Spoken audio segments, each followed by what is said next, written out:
साथियों नमस्कार। आज हम लोग बात करने वाले हैं प्रत्येक पुरुष और महिला की 4 पत्नियां या पति होते हैं। जी हाँ साथियों, इसके पीछे एक दिलचस्प कहानी है। बुद्ध के प्रारंभिक उपदेश वाले 32वें आगम सूत्र में से एक में कहानी का जिक्र है। चलिए आगे की कहानी प्रारंभ करते हैं। एक आदमी की 4 पत्नियां थी। प्राचीन भारत की सामाजिक व्यवस्था ऐसी थी जहां एक पुरुष कई पत्नियां रख सकता था। समय बीतने पर वो व्यक्ति बीमार पड़ा और उसे अपनी मौत करीब दिखने लगी। वो बहुत अकेलापन महसूस करने लगा। उसने अपनी पहली पत्नी को बुलाया और व्यक्ति ने कहा, मेरी प्यारी पत्नी, तुम दिन रात प्यार किया, जीवन भर तुम्हारा ख्याल रखा। अब मैं मरने वाला हूँ। क्या तुम मेरे साथ वहाँ चलोगी जहाँ मैं अपनी मृत्यु के बाद जाऊँगा? उसे उम्मीद थी कि उसकी पहली पत्नी का जवाब हाँ में ही होगा, लेकिन पहली पत्नी ने जवाब दिया, प्यारे पति, मुझे पता है कि आप हमेशा मुझसे प्यार करते थे और अब आपका अंत करीब है। ऐसे में अब आपसे अलग होने का समय आ गया है। अलविदा मेरे प्रिय। इसके बाद अपनी दूसरी पत्नी को बिस्तर के पास बुलाया और मौत के बाद के सफर पर चलने की विनती की। उसने कहा, मेरी प्यारी दूसरी पत्नी, तुम जानती हो कि मैंने तुम्हें कितना प्यार किया। कभी कभी मुझे डर लगता था कि तुम मुझे छोड़ दोगी, लेकिन मैंने तुम्हें दृढ़ता से थामे रखा। मेरी प्रिय, मेरे साथ दूसरे सफर पर चलो। दूसरी पत्नी ने जवाब दिया, प्रिय पति, आपकी पहली पत्नी ने आपकी मृत्यु के बाद आपका साथ देने से इनकार कर दिया, तो फिर यह भला आपके साथ कैसे जा सकती हूँ? आपने मुझे केवल अपने स्वार्थ के लिए प्यार किया। मृत्यु शैया पर लेटे हुए पुरुष ने तीसरी पत्नी को बुलाया और उससे भी अपने साथ चलने को कहा। तीसरी पत्नी ने आंखों में आंसू भरकर उत्तर दिया, मेरे प्रिय, मुझे आप पर दया आ रही है और मैं अपने लिए दुखी हो रहा हूँ। मैं अंतिम संस्कार तक आपके साथ रहूंगी। इस तरह तीसरी पत्नी ने भी उनके साथ चलने से इनकार कर दिया। उसकी चौथी पत्नी, जिसकी उसने कभी भी ज्यादा परवाह नहीं की थी, चौथी पत्नी के साथ उसने हमेशा एक दासी की तरह व्यवहार किया था और हमेशा से उसे दुत्कारा था। पुरुष ने सोचा कि अगर वह अब उसे अंतिम सफर पर साथ चलने को कहता है तो वह निश्चित रूप से मना कर देगी।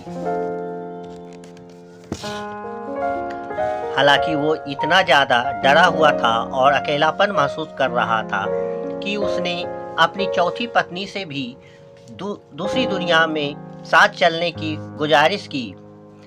चौथी पत्नी ने अपने पति के अनुरोध को तुरंत स्वीकार कर लिया। चौथी पत्नी ने कहा, मेरे प्यारे पति, मैं तुम्हारे साथ जाऊंगी।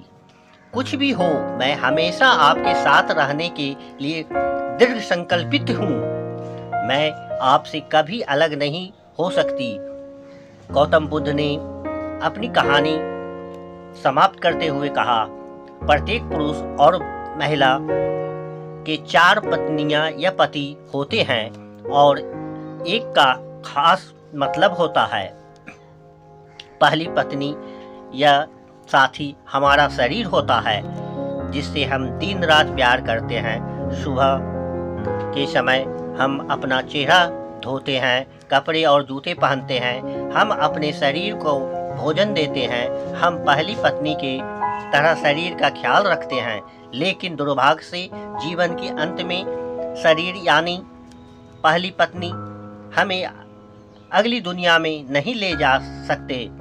दूसरी पत्नी हमारे भाग्य, भौतिक चीज, धन संपत्ति, प्रसिद्धि, पद इत्यादि है, जिसे पाने के लिए हमने कड़ी मेहनत की। हम इन चीज़ों को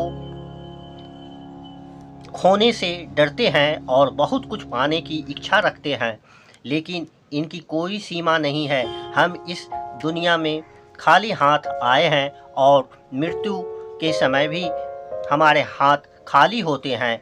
हम अपनी मृत्यु के बाद अपना भाग्य पकड़ नहीं रख सकते। जैसे दूसरी पत्नी ने अपने पति से कहा था, तुमने अहंकार और स्वार्थ के लिए सिर्फ मुझे अपने साथ रखा है, अब अलविदा कहने का समय आ गया है। बुद्ध कहते हैं कि तीसरी पत्नी का अर्थ यहाँ हमारे नाते रिश्तेदार से है। यह हमारे माता पिता, भाई बहन, सभी रिश्तेदार, दोस्त और समाज की तरह है। वे आंखों में आंसू लिए हमारे साथ शमशान घाट तक ही आ सकते हैं।